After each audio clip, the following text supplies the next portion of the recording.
So hey guys, আগের ভিডিওতে আমি বলেছিলাম আমার এখানে আমি শার্কটাকে এখানে রিলিজ করে দিয়েছিলাম। তো ও একদমই চুপচাপ হয়ে গেছিলো, তার জন্য আমি ওর কিছু ফ্রেন্ডসকে নিয়ে আসার জন্য আমি চলে গেছিলাম মাছের শপে। তো গিয়ে আমি ওর অনেক ফ্রেন্ডসকে নিয়ে আসি। তো নিয়ে সেখানে অ্যাক্লিমেট হওয়ার জন্য আমি ছেড়ে দিয়েছিলাম কিছুক্ষণ। আর কিছু মাছ অ্যাক্লিমেট হয়ে গেছিলো, তো তাদেরকে আস্তে আস্তে রিলিজ করছিলাম এর মধ্যে।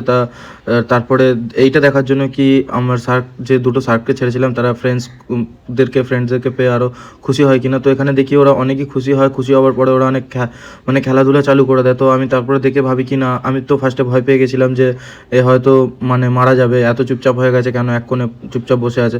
তো তারপরে আমি কি করি, এখানে অনেক বিভিন্ন ধরনের বিভিন্ন কালারের আমি মাছ নিয়ে চলে এসেছিলাম।